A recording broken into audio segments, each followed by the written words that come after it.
और तभी मिटेगी जब गणना होगी, और सिर्फ जाति गणना थोड़ा होगी, उसमें संसाधनों की भी, आर्थिक, सामाजिक, शैक्षिक भी गणना होगी उसमें। लेकिन जब आप आर्थिक, उसमें चलिए देखिए ना, कोलेश्वर जी हम आपके पास हाँ आएंगे।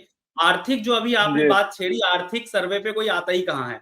जाति सर्वे होना नहीं चाहिए, नहीं, ये कहती है वो सत्ताधारी चीज पार्टी। ठीक है, नहीं, मैं आपके पास आऊंगा, वो चरण सिंह जी आपके पास देखिए, आऊंगा, और वो आपसे भी एजेंडा है, सवाल चलिए कि आखिर ऐसी क्या प्रलय है कि जब सत्ता में कांग्रेस रहती है तब भारतीय जनता पार्टी आवाज उठाती है, जब सत्ता में भाजपा रहती है तब कांग्रेस आवाज उठाती है।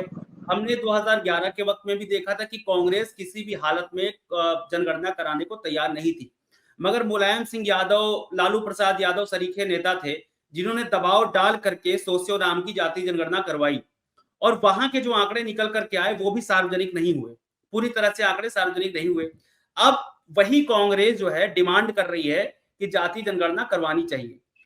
कांग्रेस ये आरोप लगाती आई है इस सरकार पे कि भाई हमारे जो डाटा था हम लोग उसको सार्वजनिक करने वाले थे, मगर तब तक सत्ता बदल गई, सार्वजनिक नहीं किए गए।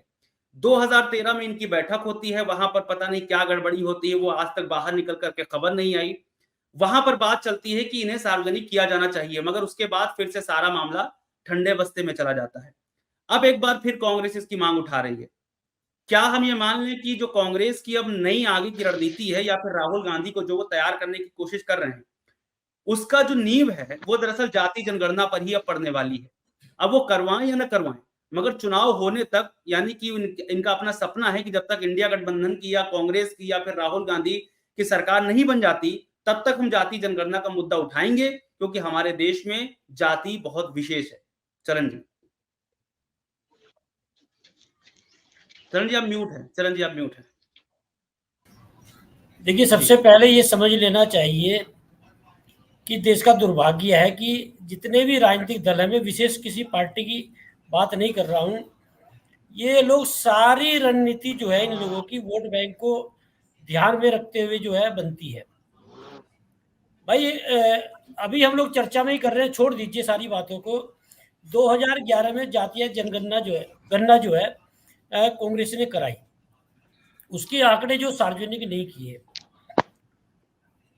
कह रहे भाई हमारा समय नहीं मिला, सरकार बदल गई। तो क्या कांग्रेस को ये जानकारी नहीं थी भाई चुनाव कब होना है?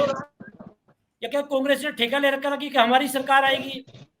या फिर यदि आंकड़े थे तो वो आंकड़े तो भाई होंगे ना देश में। कांग्रेस ने जो जातीय गणना कराई उसके आंकड़े तो देश में ही होंगे ना। भारतीय जनता पार्टी की सरकार है तो वो आंकड़े सार्वजनिक कर देने चाहिए। अभी जो है जातीय गणना की बात चल रही है, वह जिन जातियों की आप बात कर रहे हैं, आप कोई सांसद है, कोई विधायक है, कोई मंत्री है, मान लो सत्तारूढ़ पार्टी की मैं बात कर रहा हूं, आप उन लोगों के लिए काम क्या करा रहे हैं, उनकी भलाई के लिए काम क्या कर रहे हैं? मैं देख रहा हूँ सत्र जो इस समय चल रहा है, सिवा आरोप प्रत्यारोप के अलावा कुछ इस सत्र में किसी आदमी के लिए एक पैसे का, एक धेले का काम हुआ नहीं है। सत्ता पक्ष विपक्ष पे आरोप लगा रहा है, विपक्ष सत्ता पक्ष पे आरोप लगा रहा है। भाई जातीय गणना की बात कोई पहली बार उठ रही है क्या? लगातार उठ रही है। और एनडीए के जो सहयोगी दल है, जदयू भी उठा रहा है, लगातार उठा रहा है। और अभी एक चीज और मैं बताऊं आपसे, रवि, ये भी इसमें मैं दुर्भाग्य मानूंगा देश का, कि यदि मैं बोलूं कि मैं ये हूं तो मेरा कोई दिक्कत नहीं है। मैं अपने फायदे के लिए बोलूं तो साहब मैं ये हूं तो कोई दिक्कत नहीं है। तो दूसरा बोल दे रहा तो क्यों बोल दिया? अखिलेश यादव ने जब चुनाव हुआ बोला भाई मैं तो शूद्र हूं। अखिलेश यादव बोलते हैं मैं शूद्र हूं। यदि मैं बोल रहा हूं वोट के लिए, फायदे के लिए, कमजोर लोगों के वोट के लिए, तो मैं बहुत बढ़िया हूं। अखिलेश यादव को यदि कोई दूसरा नेता, किसी पार्टी का नेता, आम आदमी या कुछ और शूद्र बोल दे तो उसमें मुकदमा दर्ज करा देंगे। तो कुल मिलाकर ये कहा जा सकता है कि फायदा लेने के लिए मैं कुछ भी बोल सकता हूँ, लेकिन मुझे कोई बोलते वो अपराध हो गया। ये देश का दुर्भाग्य है।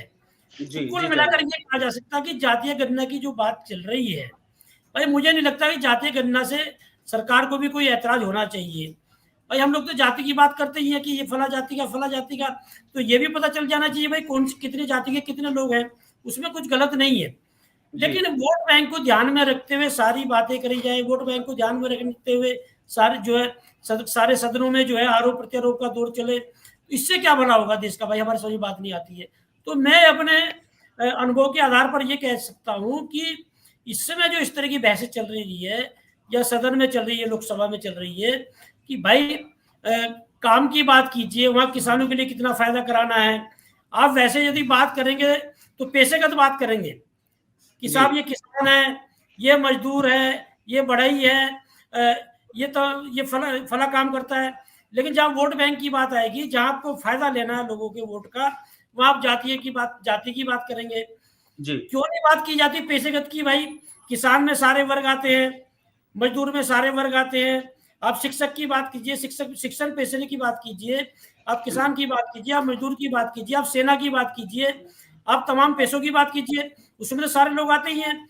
ये जातिगत जो बात की जाती है, ये सारे नेता सारे दल ये बोलेंगे इस देश से जातिवाद मिटाना है, इस देश से धर्मवाद मिटाना है, फला पार्टी धर्म की राजनीति करती है, फला पार्टी जाति की राजनीति करती है। तो ये क्या हो रहा है?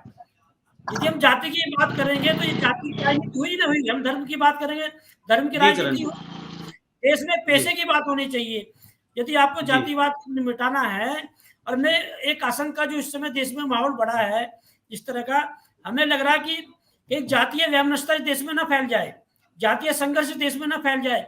आपस में जिस तरह की नफरत देखी जा रही है, बड़ी स्थिति विकट है। रवि मैं बताऊं आपसे, तो ये जो नेता है इन्हें कोई मतलब नहीं देश से, इन्हें वोट बैंक अपना कैसे बरकरार रखना है। इन्हें इस बार जो है संविधान के बचाने के नाम पर आरक्षण खत्म, कि भाई आरक्षण खत्म कर देंगे, संविधान को बदल देंगे, इन दो मुद्दों को लेकर जो है विपक्ष को वोट मिला है। तो ये सोच रहे हैं माहौल को बनाकर आगे भी ले लिया जाए। अरे भाई कुछ काम तो करो कम से कम लोगों के लिए, कुछ लोगों को लगे तो सही। विपक्ष के जितने भी दल हैं इस समय सदन में तरह तरह की बातें कर रहे हैं। अरे भाई आंदोलन करिए ना आप। यदि कहीं आपको लग रहा है कि सरकार हमारी बात नहीं सुन रही है तो उतरिए सड़कों पर, मांग कीजिए। आप कभी किसानों के लिए आंदोलन नहीं करेंगे, आप बेरोजगारों के लिए आंदोलन नहीं करेंगे, मजदूरों के लिए आंदोलन नहीं करेंगे, किसी समस्या को लेकर सड़कों पर नहीं उतरेंगे। लेकिन आप सदन में आके आप जातिगत आधार पर जो है एक माहौल बना ले और आप जो है जो वोट कर ले। और ये विपक्ष के भारतीय जनता पार्टी के भी लिए, भारतीय जनता पार्टी की सारी रणनीति जो है वो इस बात को लेके होती है कि किस तरह से हिंदू मुस्लिम का माहौल बना दिया जाए, हिंदुओं को जो है अपने पक्ष में एकजुट कर लिया जाए। ये देश समाज के लिए जिस तरह की राजनीति हो रही है, मैं इसे घातक राजनीति मानूंगा। और मैं कहूंगा कि हम पेशेगत बात करें, यदि हमें देश समाज का भला करना है हम पेशेगत बात करें। और हम जो है इस जो जाति की बात करते हैं इसे हमें कहीं ना कहीं भूलना पड़ेगा। और जाति गणना की बात करेंगे तो हम क्यों भाई जातिवाद, ठीक है जातीय गणना हो, क्या आज पहली बार बात हुई है क्या? देश में गणना की बात पहली बार हो रही है क्या? हमेशा होती रही है। तो कुल मिलाकर कि ये सब वोट बैंक। जी चरण जी ठीक है, आपके पास आएंगे वापस। कौलेश्वर जी आपके पास भी आएंगे। सुरेश जी हमारे साथ जुड़े हुए हैं। सुरेश जी आप देर से जुड़े, आपका बहुत स्वागत है। 30 सेकंड बहुत जरूरी, 30 सेकंड जी बोलिए 30 सेकंड जल्दी बोलिए जी। मेरा एक अनुरोध है, लग रहा है कि भारत में रहते नहीं है। भारत जाति आधारित देश है और जातिगत पेशे जो है ना, इस देश का पहला इंजीनियर अगर होता कोई तो चमार होता, लेकिन वो अछूत क्यों है, मैं इनसे सवाल पूछ रहा हूँ। वाल्मीकि इस देश का सबसे अच्छी कौम है जो सफाई करता है, वो अछूत क्यों है, जरा बताइएगा हमको। चरण जी आपको इनको मौका दे दीजिए। और रह गई पेशे की बात, सारी जातिगत पेशे जाति के लोग करते थे, वो अछूत क्यों है, जरा आप बताइएगा। आपको प्रियदर्शी जी, मैं जो बात करना चाह रहा हूँ समझ नहीं पा रहे। नहीं गलत आप कर रहे हैं ना। यह देश जाति आधारित देश है। 6,000-3,000 वर्षों से जाति, दो जातियों का दो प्रमुख लोगों पर बेसे पर अधिकार रहा है। 3,000 वर्षों तक एक ही जाति के लोग सिर्फ पढ़ने लिखने का अधिकार रखते थे। एक ही जाति के लोग 3,000 तक किसी का अधिकार रखे वैश्यों ने। आप कहाँ है इस दुनिया में जाति आधारित? भाई मेरी बात सुनेंगे ना? सेक्शन ही इस तरह का उठपटांग है तो क्या सुन लूं? यह देश जातियों पर आधारित देश है। अरे बात तो सुनेंगे भाई, आप मेरी बात सुनेंगे ना? आप बात तो नहीं सुनेंगे ना? प्रियदर्शी जी, जातीय गणना की बात मैं भी कर रहा हूँ, मैं इनकार नहीं कर रहा हूँ। लेकिन अभी आपने एक शब्द बोला, सुन लीजिए भाई, आप सुनेंगे नहीं फिर आप सुनेंगे नहीं। अभी एक शब्द बोला आपने, यदि वो शब्द मैं बोल दूंगा तो अपराध हो जाएगा। मैं ये बोल रहा हूं कि यदि मैं बोल दूं तो कुछ नहीं है, मैं अपने फायदे के लिए बोल रहा हूँ। दूसरा बोलते रहा अपराध हो जा रहा है। मैं कह रहा हूँ ये जो व्यवस्था है भाई, इसमें कहीं सुधार करेंगे ना आप उसमें से। मैं जातीय गणना की बात कर रहा हूँ, मैं भी मान रहा हूँ कि दलितों आधार किसने बताया? जबरदस्ती सुनाओगे? मैं भी मान रहा हूँ कि शोषण हुआ है, लेकिन ये जो सदन में वोट बैंक की राजनीति चल रही है, इससे खत्म हो जाएगा क्या? आप ईमानदारी से उनके लिए काम कराइए, उनका उत्थान कीजिए, उन्हें आगे बढ़ाइए। मेरा कहना मतलब ये है जी। ठीक है चरण जी। कॉलेश्वर जी आप थोड़ा सा इंतजार करिए। सुरेश कुमार जी माफी चाहूंगा, आपके पास थोड़ा सा देर में आया।